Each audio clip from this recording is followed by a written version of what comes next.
One day, Edward was in the shed where he lived with the other engines. They were all bigger than Edward and boasted about it.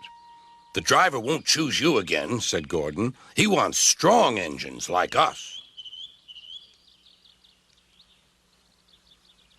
But the driver and fireman felt sorry for Edward. "Would you like to come out today?" "Oh, yes, please," said Edward. So they lit his fire, made lots of steam, and Edward puffed away.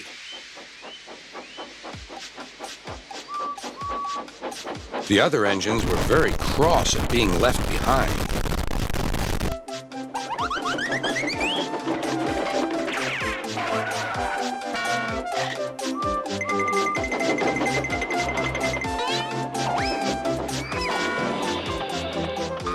Edward worked hard all day.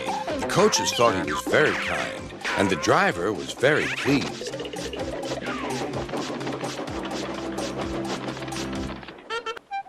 "I'm going out again tomorrow," Edward told the other engines that night. "What do you think of that?" But he didn't hear what they thought, for he was so tired and happy that he fell asleep at once. Next morning, Edward woke up to find nothing had changed. Gordon was still boasting. "You watch me, little Edward, as I rush through with the express. That will be a splendid sight for you. Goodbye, little Edward. Look out for me this afternoon."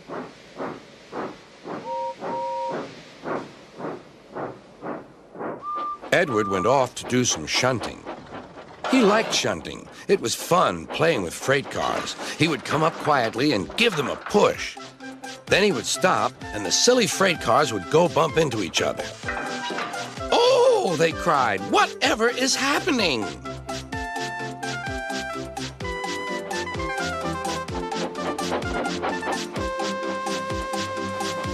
Edward played till there were no more freight cars. Then he stopped to rest.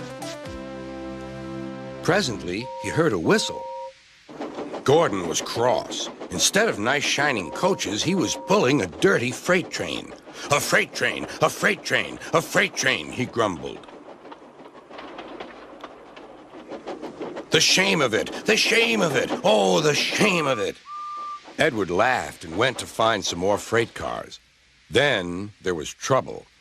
"Gordon can't get up the hill," the porter called to Edward's driver. "Will you take Edward and push him, please?"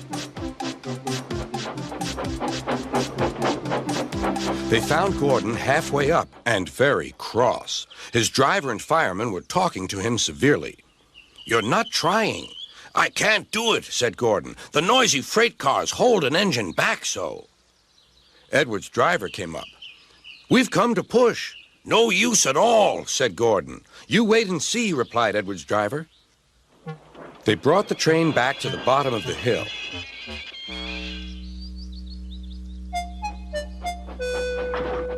"I'm ready," said Edward. "No good," grumbled Gordon. They pulled and pushed as hard as they could.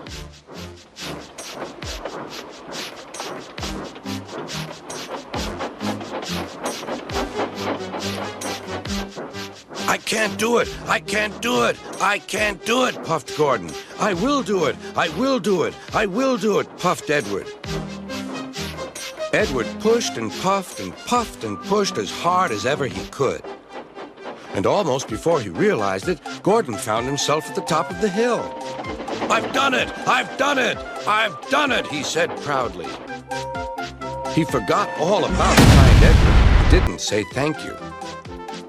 Edward was left out of breath and far behind, but he was happy because he had been so helpful.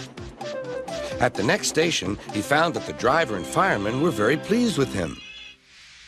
The fireman gave him a nice long drink, and the driver said, "I'll get out my paint tomorrow and give you a beautiful coat of blue with red stripes. Then you'll be the smartest engine in the shed."